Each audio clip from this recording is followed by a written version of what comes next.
অসাধারণ সেঞ্চুরি করেছে মুশফিকুর রহিম। তার 16,000 রানের ক্লাবে যোগ হয়েছে মুশফিকের নাম।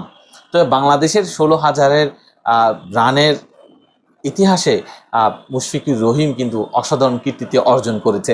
তবে এই কীর্তিত্ব তাকে দিতে হবে, কারণ তার পরিশ্রম, তার মেধা সব কিছু মিলেই তাকে এত বড় একটা সুনাম এনে দিয়েছে। তবে বাংলাদেশের মুশফিকুর রহিম যে 137 যে স্কোরটা করেছে, এই স্কোরের কারণে বাংলাদেশ একটা অনেক বড় একটা লিড পেয়ে যায় এবং সেই লিডের কাছে কিন্তু আমি মনে করি বাংলাদেশের কাছে পাকিস্তান এই ম্যাচটি হারবে।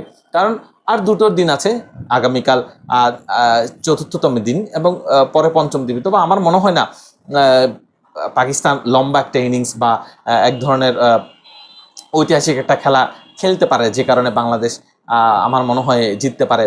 পাকিস্তানের সেই সুযোগটা নেই, যেহেতু আমাদের স্পিড স্টার নাহিদ রানা যেখানে 150.1, 150.23 এইভাবে কিন্তু বোলিং করছে। তাসকিনের ওভারগুলো যদি আপনারা দেখেন, সেক্ষেত্রে কিন্তু তাসকিন কিন্তু 140, 141, 42, 43 এইরকম করে বা 135-এর মধ্যে কিন্তু বোলিং করছে এবং এই চাপের কারণে কিন্তু পাকিস্তান খুব বড় একটি স্কোর করতে পারেনি এবং তারা 46 রানে পিছিয়ে ছিল এবং সে অ্যাডভান্টেজটা কিন্তু বাংলাদেশ নিয়েছে এবং বড় একটা স্কোর দাঁড় করিয়েছে এবং সেই কীর্তিতে মুশফিকুর রহিমকে দিতেই হয়, কারণ তার অসাধারণ বুদ্ধিদীপ্ত ব্যাটিং তাকে এগিয়ে রেখেছে। সেই সাথে যদি পাকিস্তানদের বলারদের কথা বলি, পাকিস্তানদের বলারদের খুব বেশি ভালো হয়নি, কারণ তাদের বোলিং অ্যাটাকটা যদি আপনারা দেখেন এবং আব্বাসের কথা যদি বলি, খুরশেদের কথা বলি, তারা কিন্তু বোলিং করছে 128 থেকে 130 গতিতে।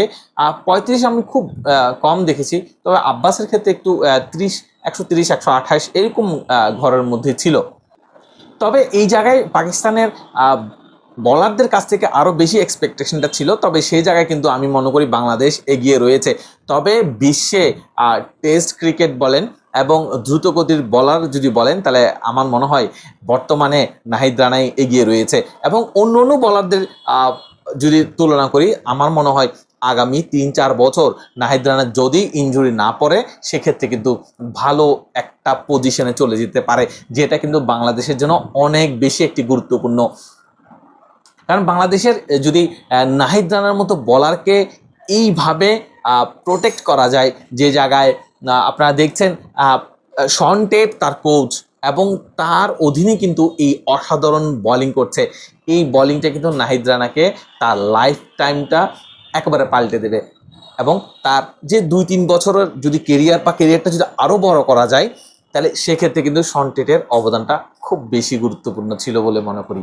তবে আপনারা কি মনে করেন সেটি লাইক, কমেন্ট, শেয়ার করে জানাবেন।